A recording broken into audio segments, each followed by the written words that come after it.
Estamos iniciando a nossa segunda aula do Tirando o Telhado da nossa Academia Bíblica da Igreja Presbiteriana Eclésia. Vem comigo! O nosso pensador de hoje é o Hermann Doiver. Até o nome do cara é difícil. Repete comigo. Hermann Doiver. Doiver. É, isso mesmo. Tá bom, dá para melhorar. Quem foi o Hermann Doiver? Filósofo e professor de jurisprudência da Universidade Livre de Amsterdã e também fundador da filosofia da ideia cosmonômica. Até os termos utilizados aqui são complexos, não é verdade? Mas o Doiver ele contribui muito para a nossa cosmovisão reformada, embora alguns conceitos aqui não poderão ser tratados. Por exemplo, a ideia das esferas e os aspectos modais irredutíveis. Não entendeu nada, né? Mas isso nós não vamos entrar. Isso aqui tem a ver mais um diálogo que o filósofo Hermann Doiver, um neocalvinista, ele dialogou com a filosofia transcendental do Immanuel Kant. Tá? Então nós não vamos entrar em conceitos complexos e talvez desnecessários para o momento. Nós vamos nos ater somente às descobertas, às contribuições para o assunto relacionado à cosmovisão. Tá? E o primeiro dele nós já falamos e nós vamos continuar falando muito, porque é sobre o coração. Coração como elemento fundamental. O coração é pré-filosófico. Tá, nós já falamos muito sobre o coração, mas é sempre necessário lembrar, tá? Você lembra do Michel Polanyi, que eu falei sobre aquela ilustração do iceberg? Você recorda? Você lembra também que eu falei que no pensamento hebraico, o coração, ele não é a musculatura, não é o cardio, né? Ele não é esse órgão que bombeia sangue, não é a cardia, né, no grego, mas é uma sede invisível. A sede invisível, mas é uma sede intelectual, volitiva, emocional e também religiosa de todo ser humano. Isso que é o coração. E por que o coração é pré-filosófico? O que é filosófico? O que é filosofia? Né? Fica falando filosofia toda hora. Filosofia são dois termos gregos novamente. Philos significa amigo, tá? E sofia ou Sofia, né? Algumas mulheres se chamam Sofia, sabedoria. Então, uma transliteração assim, mais literal, né? Pode ser chamada amigo da filosofia. Então, o coração é pré-filosófico, é no sentido de produção intelectual. É do coração que parte as nossas ideias, as nossas ações.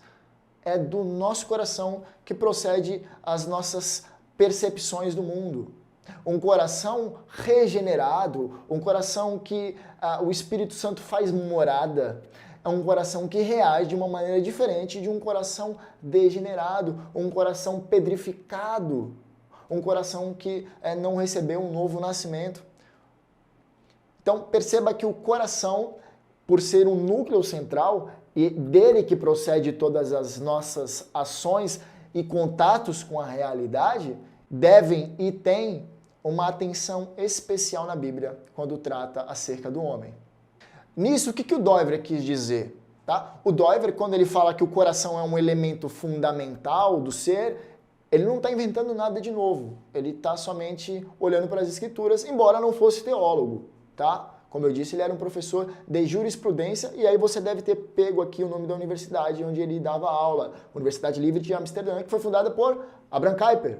E esse Kuyper é aquele que nós mencionamos, falamos acerca dele na última aula. Tá? Então, o coração é a centralidade do homem. Guarde bem isso, isso é fundamental para a sua compreensão da Escritura e como você se analisa. Tá? É importante falar que o coração ele é a sede de tudo que nós somos, pois alguns filósofos no passado, por exemplo, Descartes, queria concentrar aquilo que nós somos em nossas mentes. Por exemplo, no penso, logo existo, né? Você já deve ter ouvido essa frase. Então, o pensamento é a sede. Mas não. Mas também não são somente as emoções.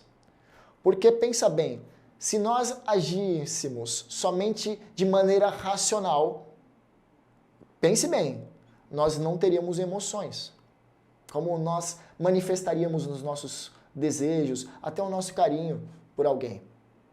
Mas se nós agíssemos somente com as nossas emoções, nós seríamos praticamente pessoas frágeis, sensíveis a qualquer situação.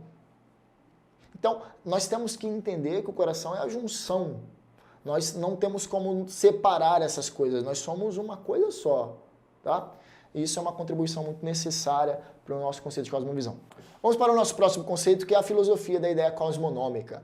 Difícil, vamos entender devagar. Filosofia nós já aprendemos o que significa, tá? Amigo da sabedoria, né? Alguém que tem prazer em descobrir. Na verdade, o termo filosofia tem diversos conceitos e cada filósofo vai falar alguma coisa. Então, pegando essa etimologia da palavra, acho que a gente fica mais rente àquilo que significou no passado e que o que pode manifestar melhor aquilo que eu quero dizer aqui. Então, filosofia da ideia no sentido de pensar, cosmonômica. Cosmonômica aqui, duas palavras gregas novamente unidas. Cosmos posso tratar como mundo, tá? Nômica, aí vai vir a palavra grega nomos, que significa lei. Então, a filosofia da ideia das leis do mundo. O que isso nos ajuda a entender sobre cosmovisão? Olha aqui o slide e a pergunta que é feita. O que rege o pensamento de outros filósofos? Olha aqui para o lado direito aqui da sua tela. Você está vendo que eu coloquei um arco-íris, um triângulo e uma luz amarela entrando nesse triângulo? Pois bem, esse aqui é uma forma que o Carlsbad, que é um escritor que trata no livro Contornos da Filosofia Cristã, sobre o que essa ideia cosmonômica de Doiver poderia nos ajudar a entender o pensamento de outros filósofos. A teoria do prisma pode ser simplificada e até serve de crítica a demais correntes, ou melhor, a demais cosmovisões, tá? Eu ia falar correntes filosóficas, mas vamos tratar cosmovisões que estão nos cercando. Muitos pensadores, muitos formadores de opinião, muitos idealizadores, né, que começam a fomentar novas cosmovisões, eles fazem o quê? Quando eles olham um arco-íris que possui 7 cores, eles querem dizer que uma cor explica todas as outras. E isso é uma grande mentira. Traduz isso, vamos entender de uma maneira um pouco mais fácil. Alguns evolucionistas acreditam que a criação nada mais é que energia e matéria ao acaso. Para muitos, não existe um propósito da criação. Ou melhor, eles não gostam desse termo criação. Tudo é obra do acaso. Então, tudo é matéria e energia ao acaso. Eles não explicam um início. Alguns até tentam conjecturar algum conceito que possa explicar o início de tudo. Mas eles nunca possuem uma conclusão satisfatória, uma conclusão final, pois eles tentam explicar tudo através somente de uma fração desse prisma. A perspectiva cristã, e aqui sendo até um pouco arrogante da minha parte, mas isso de acordo com a perspectiva, obviamente, pós-moderna, que eu estou sendo arrogante, olha, você vê, estou tentando ter um cuidado para não cair no politicamente incorreto. Mas a nossa perspectiva cristã é correta porque, primeiro, Deus assim falou nas Escrituras.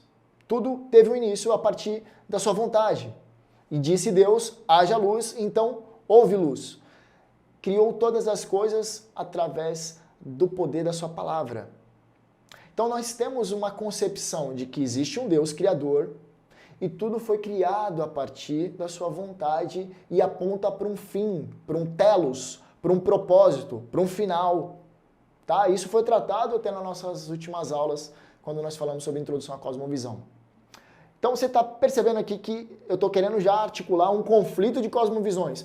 Uns que dizem que tudo é criado a partir do acaso e nós, como teístas, dizemos que existe um criador de todas as coisas, um Deus todo-poderoso e assim ele rege o universo e controla todas as coisas com cetro de justiça. Então, sintetizando o conceito de prisma aqui, você que ficou um pouco confuso, porque eu é um pouco complexo é que não pode tudo ser explicado somente por fatores econômicos, ou conflito de classes, ou então um conflito de poderes, de dominador e dominado, como o materialismo histórico dialético faz, o marxismo. Não tem como explicar tudo através de matéria e energia ao acaso, de acordo com a perspectiva naturalista, tá? Tudo tem que ser explicado através de um prisma geral, ou seja, de que existe um propósito macro e não um reducionismo como todas essas demais filosofias mencionadas fazem. É isso que o Doiver está tentando aqui contra-argumentar aqueles que tentavam ir contrários à fé cristã. Então ele está fazendo uma apologética aqui no campo da filosofia. E apologética nós vamos tratar na nossa próxima aula, tá? Essas duas contribuições do Doiver apontam para um outro tipo de conceito, o mito da neutralidade científica. Sim, você ouviu bem. O mito é algo que não existe, inventaram, é algo falso, né? No conceito que eu estou querendo aplicar aqui. É algo que não é verdadeiro. E neutralidade científica. Por que isso? Durante o renascimento humanista, muitos começaram a pensar que era possível você chegar a algumas conclusões através de uma neutralidade epistemológica, uma neutralidade de pensamento. Eu posso ir até o objeto de estudo sem ter nenhum tipo de pressuposto para isso, né? Então eles queriam, de alguma forma, tirar todo o conceito teísta, todo o conceito transcendental. Eles queriam partir somente do agora, como se estivessem refundando o pensamento do homem. O homem desejava se criar a sua imagem e semelhança, isso que pode ficar melhor traduzido. E isso foi perpetuando durante um bom tempo, né? Só que é impossível o homem chegar até um objeto de estudo e não carregar consigo pressupostos. Como disse em nossas primeiras aulas sobre cosmovisão, nós enxergamos através de feixes de pressupostos. Embora o que determine esses pressupostos é o nosso coração. Mas existem pressupostos, como enxergamos a realidade. Ou seja, todas as interpretações da realidade têm um caráter religioso, um compromisso último com a realidade, como já mencionei anteriormente. Tá? Então parece que as coisas elas começam a se ligar, certo? E eu acredito que nas nossas próximas aulas, nos nossos próximos encontros, vamos poder até apertar um pouquinho mais esses conceitos e até tirar novas conclusões. Caio, você falou muita coisa até de maneira repetitiva, parece que isso tudo que você falou já foi dito anteriormente. E de fato é verdade. Mas o Dr. Heber Campos Jr., como já mencionei algumas vezes, ele deu uma série de aulas no seminário Charles Spurgeon, no Recife. E ele falou a mesma coisa que talvez muitos estejam pensando. Mas isso já foi falado anteriormente. É verdade.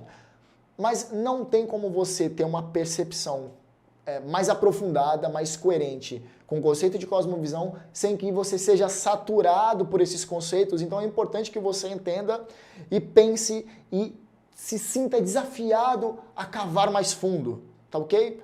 E esse é o nosso próximo slide, o nosso momento Cave Mais Fundo. O Cave Mais Fundo de hoje é tratando sobre a história e o pensamento desse grande neocalvinista que é o Hermann Doiver. Primeiro, a recomendação de livro é um livro lançado pela editora Monergismo recentemente, por um brasileiro, tá? E esse livro, Reformai a Vossa Mente, tem um caráter mais simples de lidar com a filosofia cristã do Hermann Doiver. Agora, caso você queira algo um pouco mais substancial, eu não coloquei aqui, mas eu te recomendo um livro da editora Cultura Cristã, que se chama Contornos da Filosofia Cristã. Tá? O escritor é o Kausbeck, que eu até já mencionei aqui, e ele faz uma varredura geral. O problema desse livro é que ele traz muitos conceitos de filosofias anteriores ao Doiver. Então, para um primeiro contato, eu não acho saudável. Eu acredito que esse livro aqui ele te dá um panorama, ainda que introdutório, para você dar um passo seguinte, tá? A filosofia realmente tem questões complicadas que você tem que parar e pensar, refletir, para dar um outro passo, entender o contexto, os interlocutores do autor, para você não cair de gaiato e ficar perdido naquilo que está escrito. Então eu recomendo muito essa leitura, mas também recomendo, vamos para o slide? Existe um vídeo, na verdade é uma série de aulas do Guilherme de Carvalho, a série de mensagens, se você colocar no YouTube, é A Filosofia Cristã de Hermann Doiver, tá? No canal do Labre Brasil. São, se eu não me engano, 9 aulas e ele vai ser bem exaustivo, então é até um pouco maçante, chega a ser maçante o conteúdo. Não por conta do conteúdo, mas tudo que envolve, né, o pensamento, tudo que envolve conjecturações e reflexões filosóficas se torna um pouco maçante, né? Mas eu acho uma boa introdução, caso você queira. E também tem a série de vídeos do Vinícius Pimentel, que ele também fala alguns pontos sobre as contribuições do Hermann Doiver. Por último, quero te recomendar o podcast de Antropologia Filosófica. Você lembra o que é antropologia, né? Anthropos significa homem, logia vem de logos, pode ser entendido como entendimento, então é o entendimento do homem de uma maneira filosófica, obviamente através de uma perspectiva bíblica. Esse é um podcast da ABC2, né? Associação Brasileira de Cristãos na Ciência. E número 2, se você colocar isso no Google, você vai lá ter contato e você vai ter até, se não me engano, o tal Guilherme de Carvalho novamente. Eu acredito que esteja o Rodolfo Amorim, eu lembro de ter ouvido, mas faz um tempo. Mas é legal que te instiga a pensar acerca do coração com algumas questões um pouco mais aprofundadas e que venham até te instigar a ler novos livros e consumir novos materiais, tá ok? Bom, chegamos ao fim da nossa segunda aula. Tirando o telhado, eu espero que você esteja sendo desafiado, tenha assistido os nossos vídeos, mas também procurado a se aprofundar no Cave Mais Fundo, como tem sido mencionado, tá ok? Deus abençoe e até a próxima semana.